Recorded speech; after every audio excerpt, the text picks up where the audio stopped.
From VOA Learning English, this is the Economics Report. The world is getting older.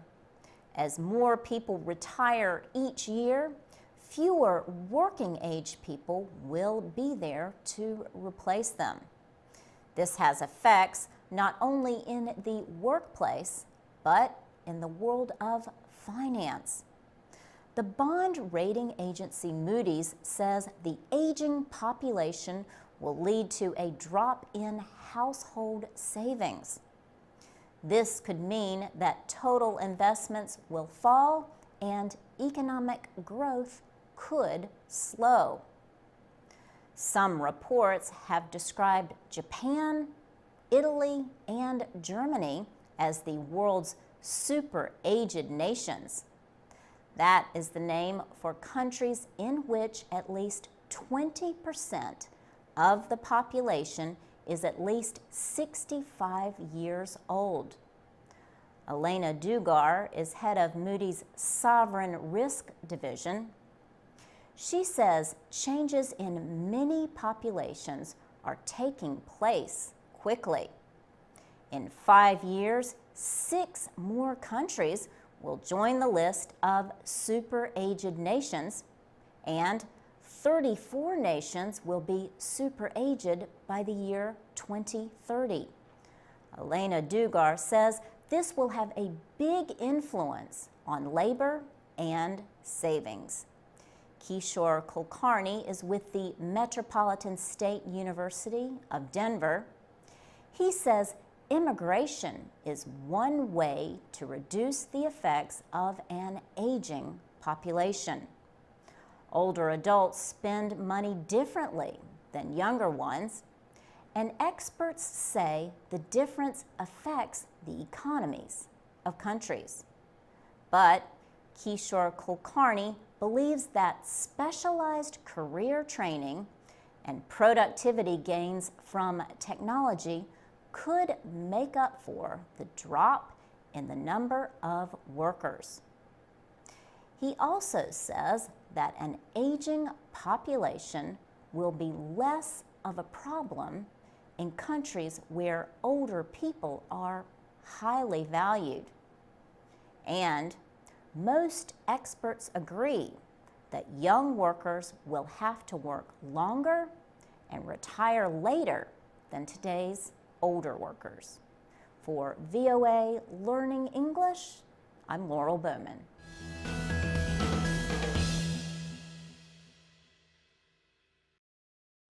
From VOA Learning English, this is the Economics Report in Special English. Congressional leaders and the Obama administration began budget negotiations soon after the presidential election. They are trying to avoid what is being called the fiscal cliff, which is a combination of tax increases and budget cuts that could harm the economy. However, a group of wealthy Americans has formed to try to influence those talks. More than 20 members traveled to Washington recently to call on lawmakers to raise taxes on the richest Americans. The group calls itself Patriotic Millionaires. Members have incomes of at least $1 million a year. Their message is simple: tax us more, we can take it. They are worried about the growing gap between rich and middle-class Americans. The group supports President Obama's plan to raise taxes on high-income earners as part of a budget agreement to avoid the fiscal cliff. If an agreement is not reached by the end of this year, taxes will go up for most Americans, and federal spending will go down sharply. The patriotic millionaires believe their taxes need to be raised. They also do not agree with the idea that increasing taxes on those who create jobs means fewer jobs will be created. TJ Zlotnitsky is the head of iControl Systems, a data management company. He is also a member of the group. He says his personal tax rate is not an issue when he decides on hiring workers. The group opposes raising taxes on the middle class, but not high earners, noting it would be bad for the economy. Patriotic Millionaires has more than 200 members across the country. They work in finance, entertainment, technology, and other areas. For VOA Learning English, I'm Alex Villarreal. This is the VOA Special English Economics Report. 2009 may be remembered as the year the world avoided an economic depression. In the United States, stock prices sank to their lowest levels in March. But stocks recovered strongly for the year. The S&P 500 index gained over 20%, its largest increase in 6 years. As 2009 ended, the nation's biggest banks rushed to repay money from the Troubled Asset Relief Program, or TARP. In October of 2008, Congress approved up to $700 billion to rescue the financial industry. In December, the United States Treasury announced that Wells Fargo and Citibank had repaid $45 billion. They joined Goldman Sachs, J.P. Morgan, Morgan Stanley, and Bank of America in returning government aid. In June, the Treasury permitted the 10 largest banks to return their rescue money and withdraw from TARP. This let banks escape government restrictions on pay for top officials. Now, the government holds a large ownership share in only one big bank, Citigroup. The Treasury says it expects banks to repay $175 billion of TARP money this year. The American car industry also had big problems in 2009. Chrysler and General Motors sought bankruptcy protection from their creditors.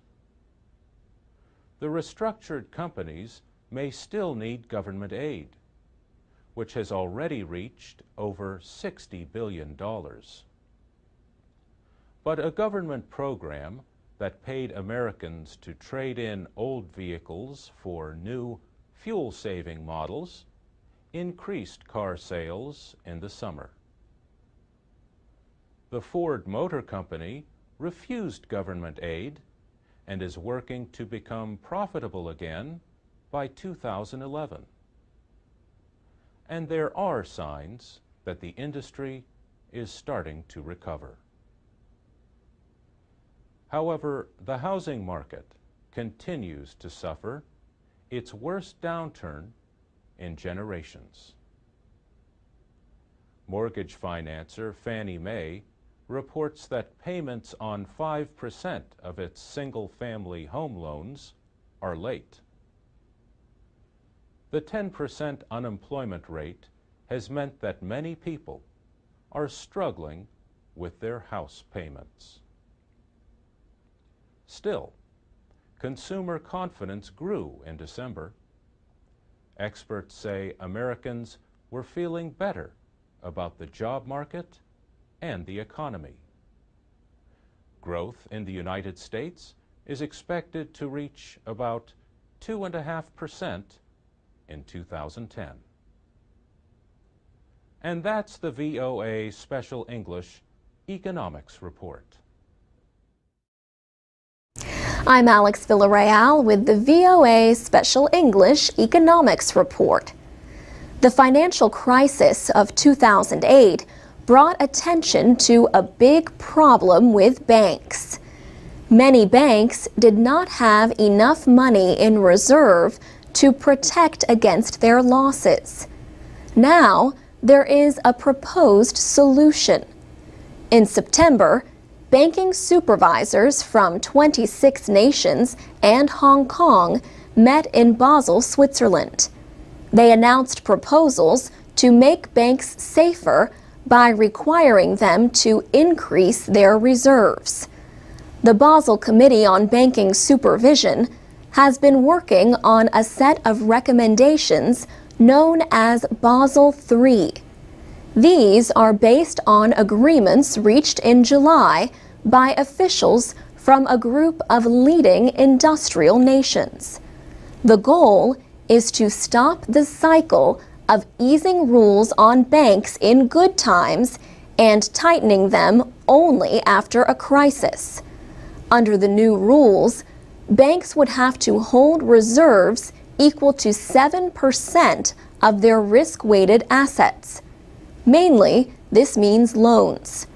Currently, banks are required to hold 2% in reserve.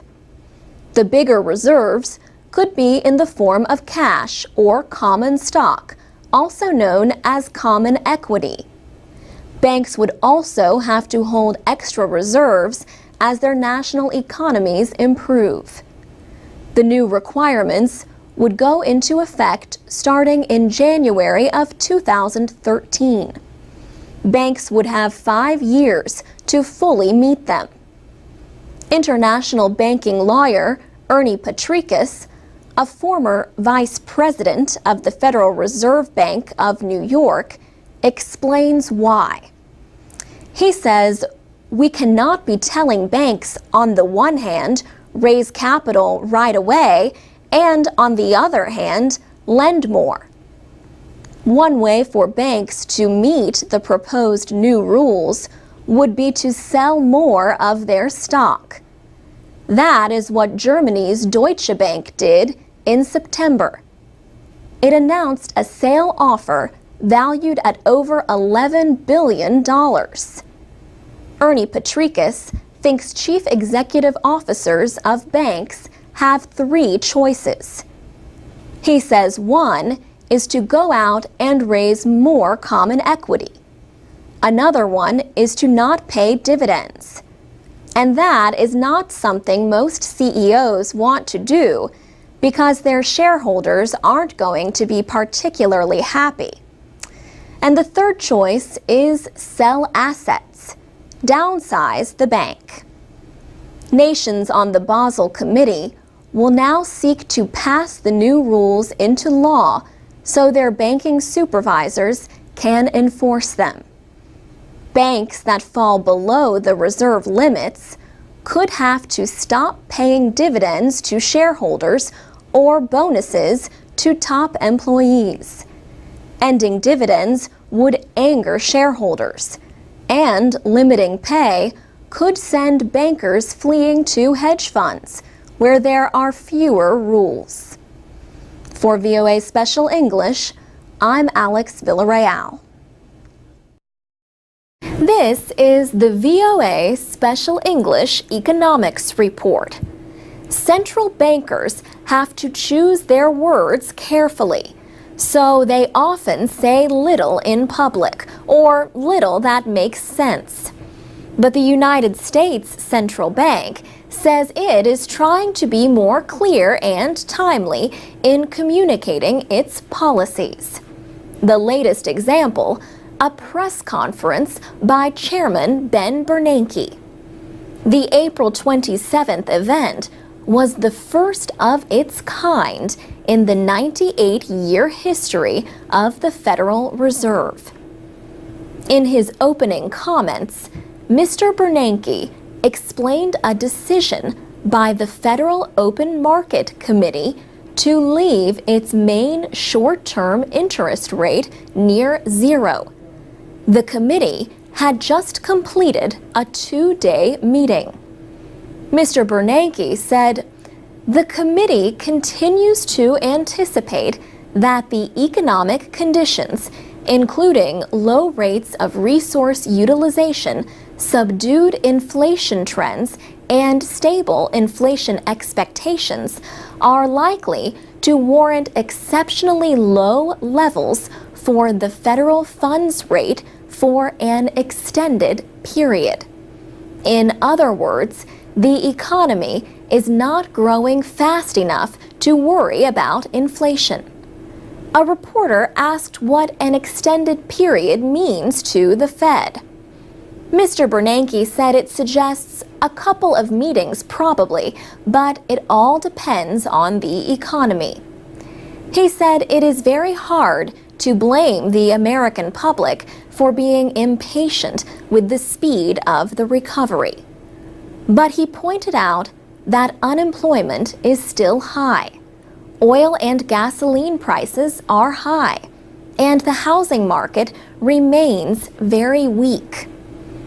The committee said it will complete purchases of $600 billion in Treasury securities in June.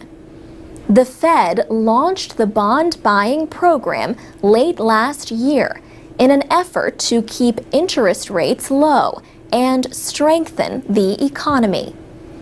Some economists say this second round of what is known as quantitative easing, or QE2, has not been effective. Mr. Bernanke disagreed and pointed to examples like gains in stock prices. The Fed has two main goals for its monetary policy: the highest possible employment rates and stable prices. The bank faced criticism for intervening either too little to some critics or too much to others in the financial crisis. The press conference produced no surprises, yet as recently as the middle of the 1990s, the Fed did not even release its decisions or its interest rate targets to the public. The Fed announced in March that Mr. Bernanke will hold 4 press briefings a year. The next of 3 planned for this year will follow a decision on interest rates in June. For VOA Special English, I'm Alex Villarreal. This is the VOA Special English Economics Report. European Union officials agreed on a debt rescue plan in May. They also got a message from Britain's new governing parties. William Hague, the new British Foreign Secretary, said, "It was not difficult to agree between us that neither party is in favor of handing any more powers to the European Union." In the British elections, the Conservatives won the most seats in Parliament, but not a majority. So they and the Liberal Democrats formed Britain's first coalition government since World War II. Gordon Brown resigned as Prime Minister. His Labour Party held power for 13 years, the last 3 under him. In his place moves David Cameron of the Conservative Party. At 43, he is Britain's youngest head of government since 1812. Nick Clegg of the Liberal Democrats is his deputy. Their new government will have to deal with Britain's own debt crisis. The budget deficit is about 12% of the economy. David Cameron has promised $9 billion in budget cuts as a start. Both parties agreed to make no proposal for Britain to join the 16 countries that use the euro. Markets eased after the announcement of a nearly $1 trillion rescue plan. It involves loans, debt guarantees, and other support to euro area countries with heavy debts. Some of the money will come from the International Monetary Fund. The EU Monetary Affairs Commissioner said the debt crisis is a serious threat. The crisis in Greece has threatened to spread to other countries and has led to protests and violence over spending cuts. But now, interest rates for borrowing by troubled countries like Greece and Portugal have fallen sharply. Many people blame the Greek crisis for the sudden drop in American stock markets in May. It may have played a part, but officials told Congress they were still investigating the causes of the so-called flash crash. Major stock exchanges have agreed to develop a plan to prevent a disorderly market like that again. The idea is to slow trading in a coordinated way. The Dow Jones Industrial Average fell nearly 1,000 points in minutes, then largely recovered. The plunge renewed debate about the risks of electronic exchanges and high-speed computer trading systems. And that's the VOA Special English Economics Report. You can comment on this report at voaspecialenglish.com. This is the VOA Special English Economics Report.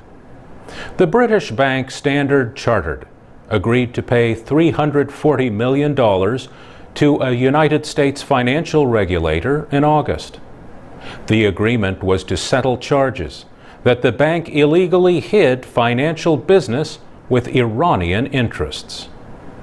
The wording of the agreement notes that the financial business in question amounted to at least $250 billion. Standard Chartered said it strongly rejects the charges. The bank said it will fight efforts to withdraw its license to do business in New York, an important financial center. Standard Chartered is Britain's fifth largest bank. New York State's top bank regulator accused the bank of being a rogue institution from 2001 to 2010.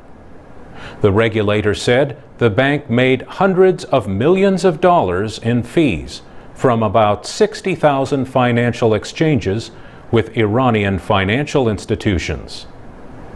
The reported exchanges were made through the bank's New York offices. One official said the dealings exposed the United States banking system to terrorists, illegal drug traffickers, and rogue states. The United States Federal Bureau of Investigation is carrying out a criminal investigation. Other United States regulators also have opened investigations and are not part of the settlement. United States law has tightly controlled financial dealings with Iran since 1979. That year, 52 Americans were taken hostage in Tehran for 444 days. But Western concerns about Iran's possible nuclear program are central to the case. Bank expert Bert Elley told VOA that the investigation is part of an effort by several Western countries to limit Iran's nuclear program. They accuse Iran of trying to develop a nuclear weapon. He said enforcement of the Bank Secrecy Act and other laws is part of an effort by financial officials to cut off money flows to Iran. This is to make it as difficult as possible for Iran to sell its oil around the world and to buy equipment and parts for nuclear enrichment activities. Standard Chartered is not the only British bank that has faced fines recently. Barclays agreed to pay fines of about $450 million to American and British officials in July. Barclays is one of 18 banks that set an important measure of borrowing costs for banks, the London Interbank Offering Rate, or LIBOR.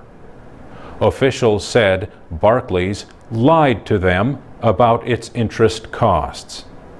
This made the bank appear stronger than it was. But LIBOR is used to set many interest rates paid by millions of people around the world. For VOA Special English, I'm Mario Ritter. This is the VOA Special English Economics Report. Burma is in a good position to make big gains in Asia's fast-growing markets. But development must include all of society and be sustainable for Burma to reach its goals. That is what the Asian Development Bank said in a recent report. Sin Young Park is an economist with the bank. She says Burma's economic position is strengthened by its natural resources such as oil, gas, and minerals.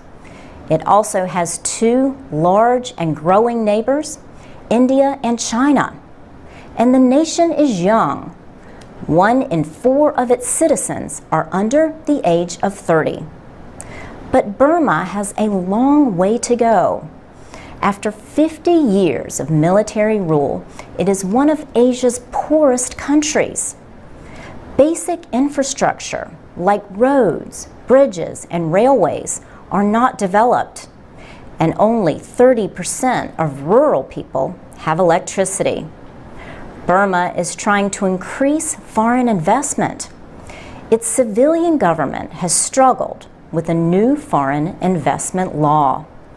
Some versions of the law restricted foreign ownership in some industries and ban it completely in others. Sean Turnell is an economist with Australia's Macquarie University. He said the foreign investment law faced local disapproval or pushback. He said in some cases there appears to be a walling off of some industries to foreigners. For years, Burma's military closely controlled the economy. Relatives and friends of military members received rich contracts. Now, the civilian government wants to expand services and manufacturing. It has considered giving foreign companies low tax rates so they will invest. But experts say this could be a mistake. Sean Turnell says investors are concerned about infrastructure problems, not taxes. Economists also say tax breaks for local businesses may not be the answer either. They say the lack of access to credit for farmers and businesses in Burma is a bigger problem. Reform in Burma is still in the early stages. The country recently announced new rules ending direct government censorship of news media. Reporters now must send censors their work after it is published instead of before. Some reporters say they will wait to see if this means more freedom. Sin Young Park says investors too are waiting to see if reform will succeed. It is really going to take a while, she says, before the investors do believe that this reform is sincere and the government is not going to retrench. For VOA Special English, I'm Laurel Bowman. This is the VOA Special English Economics Report. Business is the most popular subject for international students in the United States. At last count, 22% of foreign students at American colleges and universities were studying business and management. The Institute of International Education in New York says engineering was the second most popular field. Thomas Kosei is a professor of marketing and business at the University of Richmond in Virginia. He says international students who want to study business need to have good English skills. At the same time, native English speakers who work with foreign companies may need to learn some new communication skills themselves. This is because the world has more non-native speakers of English than native speakers. At the University of Richmond, teams of graduate students work with companies seeking to enter the American market. The students learn about writing market entry studies. The reports are written in English. But Professor Kosei tells his students to consider who will read them. He said his students have to write the report so that it can be understood by someone who is an English speaker but not a native English speaker. For example, he tells his students to avoid jargon and other specialized terms that people might not know in their own language. This can be good advice even when writing for other native speakers. But effective communication involves more than just words. Kay Westerfield is director of the International Business Communication Program at the University of Oregon. She says you must have the language skills as well as cultural intelligence. Cultural intelligence means the need to consider local behaviors in everything from simple handshakes to speaking to large groups. Still, Kay Westerfield says the ability of foreign workers to speak English is becoming more important to companies looking to off-source operations to other countries.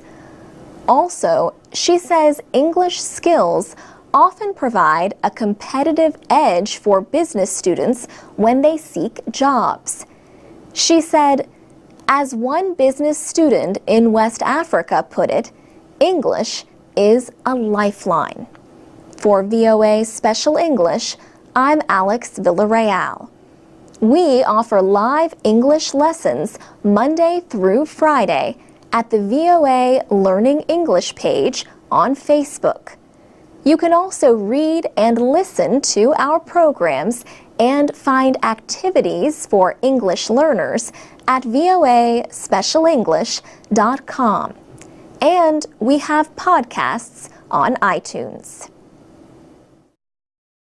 I'm Alex Villarreal with the VOA Special English Economics Report. Business is the most popular subject for international students in the United States. At last count, 21% of foreign students at American colleges and universities were studying business and management. The Institute of International Education in New York says engineering is the second most popular field, in case you were wondering. Thomas Kosei is a professor of marketing and business at the University of Richmond in Virginia. He says international students who want to study business need to have good English skills and not just to study at his school. But the world has more non-native speakers of English than native speakers. As a result, Americans working with foreign companies may need to learn some new English skills themselves. At the University of Richmond, teams of graduate students work with companies seeking to enter the American market. The students learn about writing market entry studies. The reports are written in English, but Professor Kosei tells his students to consider who will read them. He said his students have to write the report so that it can be understood by someone who is an English speaker but not a native English speaker. For example, he tells his students to avoid jargon and other specialized terms that people might not know in their own language. This can be good advice even when writing for other native speakers. But effective communication involves more than just words. Kay Westerfield is director of the International Business Communication Program at the University of Oregon. She says you must have the language skills as well as cultural intelligence. Cultural intelligence means the need to consider local behaviors in everything from simple handshakes to speaking to large groups. Still, Kay Westerfield says the ability of foreign workers to speak English is becoming more important to companies looking to move operations to other countries, or, as she puts it, to offsource. Also, she says English skills often provide a competitive edge for business students when they seek jobs. She said, as one business student in West Africa put it, English is a lifeline. For VOA Special English, I'm Alex Villarreal. You can read and listen to our programs and find activities for English learners at voaspecialenglish.com. We're also on Facebook and Twitter at VOA Learning English.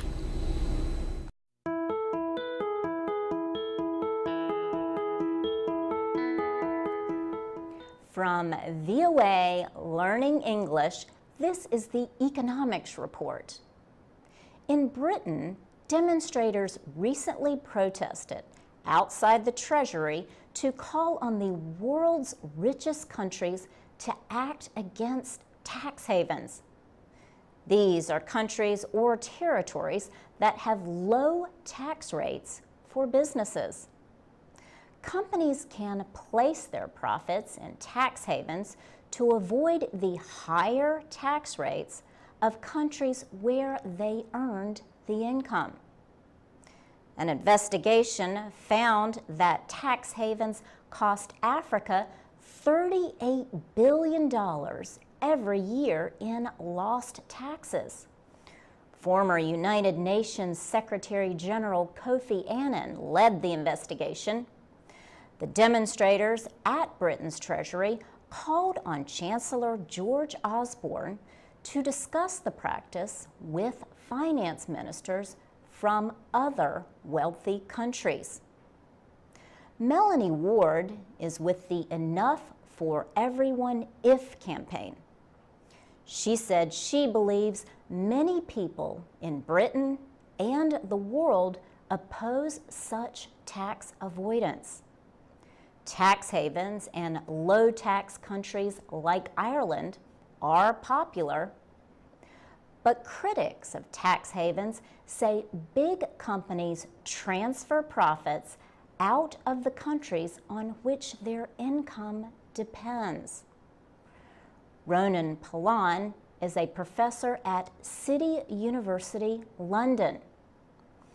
He says capital in some African countries is funding development in other parts of the world because of such transfers. The charity Action Aid says the brewing company SAB Miller uses a complex system of tax havens. It says this system moves profits out of the company's operations in developing countries like Ghana. SAB Miller denies any tax abuses. It says in 2010 it paid about $250 million in corporate taxes in India and sub-Saharan Africa. British Prime Minister David Cameron has promised to discuss the issue of tax havens at the G8 leaders meeting in June. For VOA Learning English, I'm Laurel Bowman.